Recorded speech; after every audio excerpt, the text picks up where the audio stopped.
Hello everyone, Shinto Bean here, discussing some more Pokemon TCG Pocket. This one we're taking a look at this website called Pocket Scroll, which has a bunch of information about upcoming updates, events, and whatnot that were leaked before the game was even released. You'll notice that this article was first published on October 26th, that's 4 days before the global launch, but it looks like it has been continually updated, the last update on November 19th. The website is in Italian. I've just had Google translate it into English for me, so there's definitely going to be some inaccuracies here. Someone also did post a translated version of it on Reddit, so it's been around the internet for a little bit. But we're just going to go through, touch on some parts of this article talking about the events. Now that we are about a month into the game after the launch, we can compare the information on here with what has actually happened, as well as look to future events and use additional information that we have learned to discuss what's coming to the game through the end of January 2025. Obviously, plenty of spoilers here, so if that's not your thing, I'd advise you to discontinue watching. So first of all, we've got a timeline of events for the first 3 months of the game. So of course we got the global launch on October 30th. The Chansey and Meowth event is the first limited time event at the beginning of November. And I actually started playing the game 2 weeks after launch, so it was only a couple days before the end of this first event here. Then we got the Lapras EX drop event, that was the PvE mode, which ran for about 2 weeks. That one also concluded. Followed by a Black Friday event, which is not so much an event as it is just discounted Pokegold in the shop. The Magikarp and Gyarados event has not materialized, as far as I'm aware, so that's the one thing in here that has proved to be false. The Mass Outbreak event is currently underway, about to conclude. That's the Fire Pokemon themed Wonder Pick event happening now. The next one that is coming very soon, and will perhaps be underway or finished by the time many of you are watching this, will be the Venusaur drop event. We'll talk more about that later. And then the Bulbasaur and Magnemite event, which will be starting at the beginning of December. That one is also nearly identical in format to the Chansey and Meowth event. Again, we'll get into more details on that. But the most exciting updates to the game will be the first mini set, which will launch 6 weeks after the launch of the game. And that will introduce a large number of cards to the game. We're talking, it's about 1/3 of the size of the Genetic Apex, so over 70 cards. Additional booster packs being added to the game. That is coming right in the middle of December. And then what's not listed on here is card trading, which will also be introduced in January. But the second main set will come out on January 29th, and it looks like that's when the Genetic Apex set will conclude. I don't know if that means this new expansion will just completely replace the booster packs for Genetic Apex, and you'll no longer be able to purchase those older booster packs. We'll have to wait and see. But that will be just a whole new set of over 220 cards. So yeah, quite a bit planned. A good chunk of it has already happened, but a lot more to look forward to in the coming months. Now, let's go into more details about each one of these. So, starting with the Chansey and Meowth event, which started at the beginning of November. Like I said, I missed the majority of this, and so I believe there were extra Wonder Picks, where you could get promo copies of the Meowth and Chansey. You can see the Italian versions here.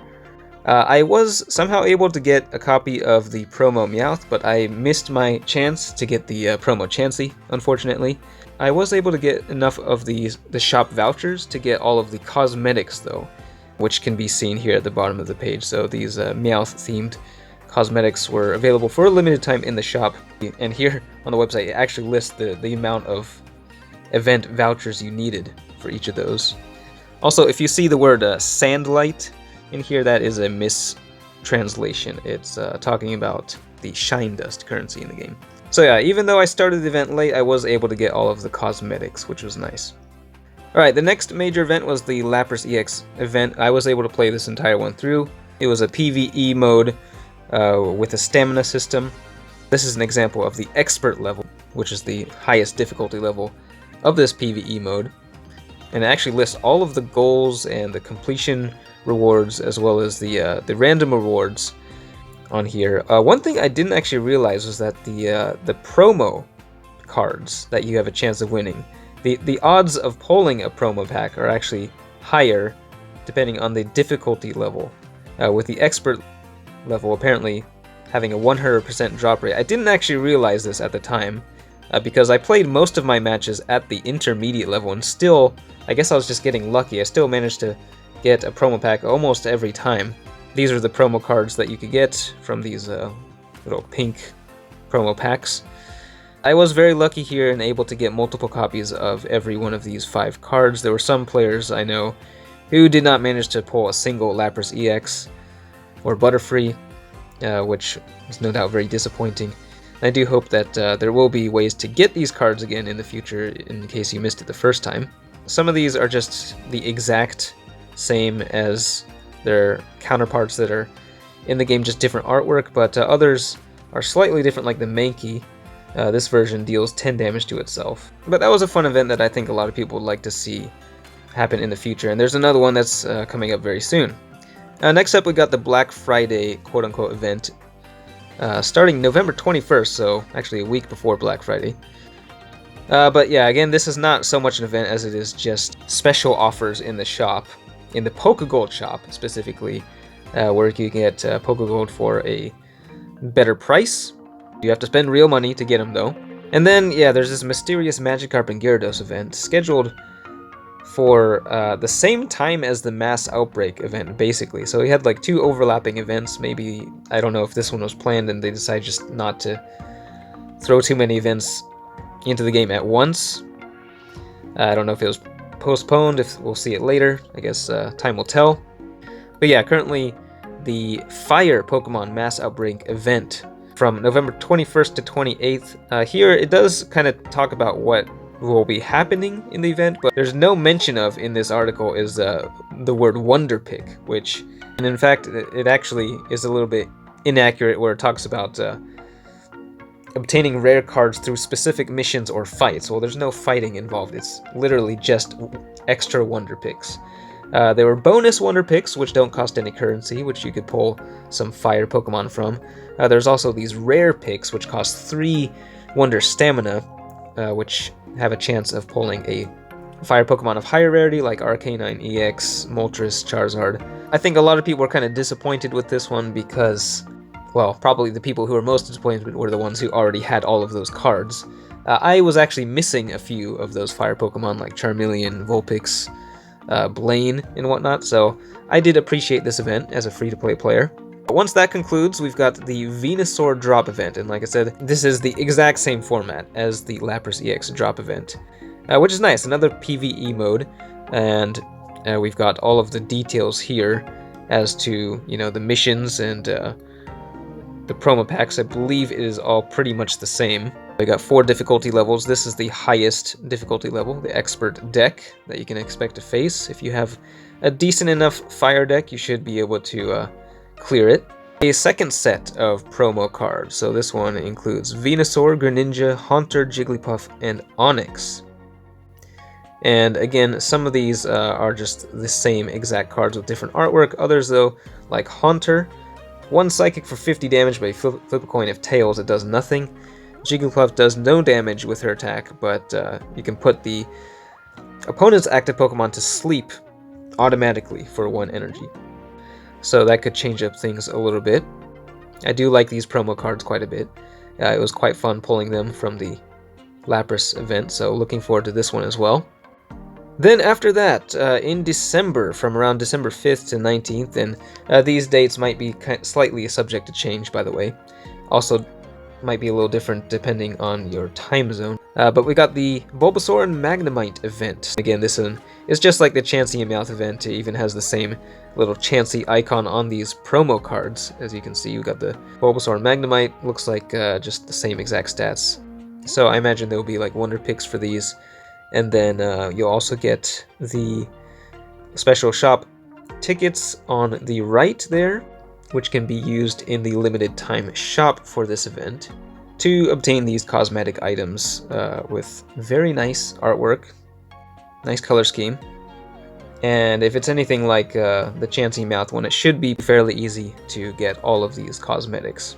And again, those are the prices listed here. And then beyond that, we have the new game expansions, which is really exciting stuff. Now, there's not a huge amount of information on those here. So for the mini set, A1A, coming December 16th, it says 1 or 2 booster packs featuring a special set of cards not found in Master Geniuses, which is, again, a mistranslation of Genetic Apex. And there was actually an official announcement of this, where they say, we plan to add new booster packs, plural, by the end of the year. I don't know if that's supposed to be taken literally, but I've seen in multiple places to expect this mini set to contain, you know, over 70 cards. So that's a significant number of cards that will take quite a few boosters to get all the cards from. Of course, once this set is released, you'll still be able to get, you know, the boosters from Genetic Apex in addition to these. Some people will have completed their collections by then, others will not. I'm guessing I will not have finished mine by then. I'm getting there. I'm like 32 cards away at the moment. 2 weeks before the release of this mini set. I mean, are we gonna get some extra like bonus hourglasses to help us get some of these new booster packs? Well, that remains to be seen. But yeah, hopefully it won't be too difficult to obtain these new cards. They also mentioned here in the official update plans here, the card trading feature, which they plan to start in January 2025. I don't see an exact date here. They also do hint that it will be limited at first, and they plan to gradually expand the selection of cards able to be traded. So yeah, which cards, how many cards will you be able to trade, and for what price? It's all up for speculation right now, but I'm hoping it's at least like the, you know, lower rarity cards, the common ones at least, because I'm still missing quite a few of those. Going back to the article though, about the second main expansion, starting at the very end of January 29th, similar in scope to Genetic Apex, which contains 286 cards. 286 cards. Is that right? That doesn't sound right to me, unless you're including like the mini set. Anyway, it's a lot of cards, and surely there will be a lot of new strategies that are opened up from these new cards. I'm especially interested to see what kind of trainers and supporters get released. Yeah, it'll be interesting to see if they introduce new game modes as well. I know a lot of people have complained about the prevalence of EX Pokemon. It would be nice to see like a game mode that limits their use. But yeah, we can expect regular releases in this format. So every quarter there's going to be a new main set of cards, and then 6 weeks after the launch of that main set, there will be a mini set corresponding with that. So it's like, what, 300 cards every quarter. That's 1,200 cards in a year. So this game is going to continue to grow at a steady pace. I guess don't ever expect to own every card in the game for more than a few weeks at a time. But let me know what you think about the timeline of events for this game, with the things that you've seen so far, and what you are looking forward to most from future events. If there are any things you think they should do differently, or if there's any information I missed in this one, please leave a comment. But that's it for this one. Thanks for watching, and I will see you next time.